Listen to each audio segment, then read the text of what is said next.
Hi Sandra. Here is a bit about Jason's background that I promised. Jason's parents are working-class folk, with middle-class aspirations for their kids. Hard-working, pleasant people. Jason has one older sister born 16 months before Jason. His birth was difficult, in fact it was a wonder either mother or baby lived. His mother's womb burst, she was rushed to hospital and Jason was delivered by cesarean. Pronounced dead, Jason was laid to one side as they worked on saving his mother. It was some minutes later that a nurse noticed that Jason was in fact still alive. It was to be another 4 days before mother and baby were united. I believe that the foundation for Jason's deep sense of abandonment were laid down at that point. His little body would have been flooded by the panic that his mother felt when her womb burst, and the subsequent 4 days with no contact with his mother would have reinforced his anxiety.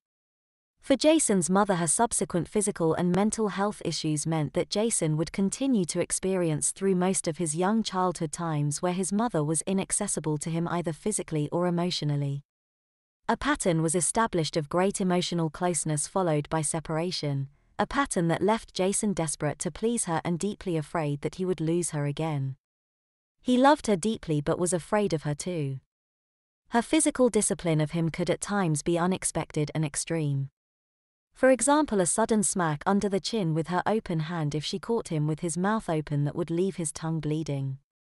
At other times Jason would be sent to the bathroom where he would have to wait until she came with the leather strap to smack his legs, or sometime wait an hour or more until his dad came home so that he would strap him. It was the emotional abuse, however, that has left its deepest wounds on Jason. On a number of occasions his mother would, for some minor childhood mistake, threaten to send him to a social welfare home for naughty boys. On a number of occasions she would carry this threat though to the point of getting down a suitcase, making him help her pack it with his clothes, then sit him on his bed next to his packed case teddy in his arms, waiting for the lady for the social welfare home to come and pick him up.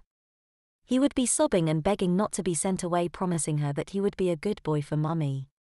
She should be crying and saying that she loved him, but she had to send him away.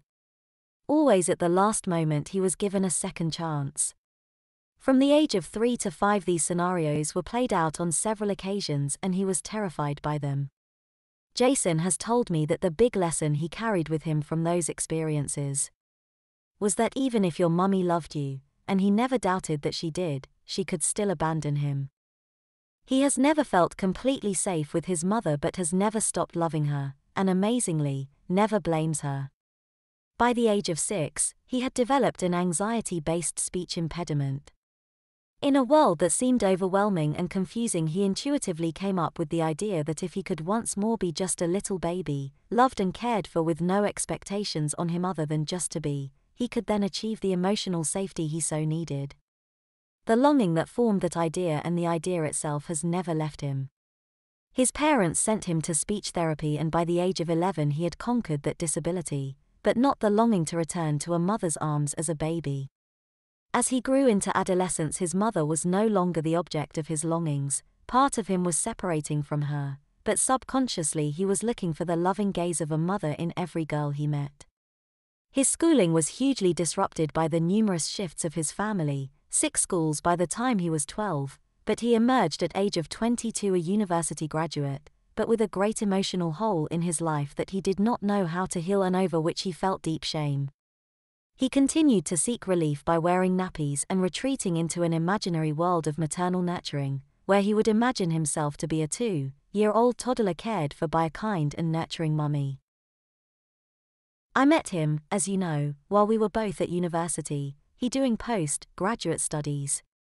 I fell in love with him and he found in me the kindness that gave him the courage to share his story. Rather than repel me, his plight captured me. To my love for him was added a sense of mission. I began to mother him, aided I might add by my studies in child development, which were a big part of my teacher training.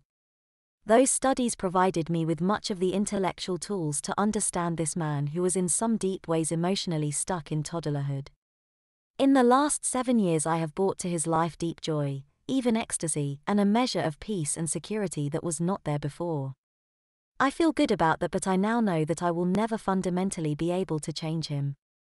His longing to be treated by me as my little boy is hardwired in. I have come to accept that's the way he is, but he still feels deeply conflicted and ashamed of those needs while at the same time delighting in them. So there he is, a sort of hybrid man, a Peter Pan with his Wendy, a lost little boy who longs to be a nappy-wearing toddler again, a hurt little boy trapped in a man's body.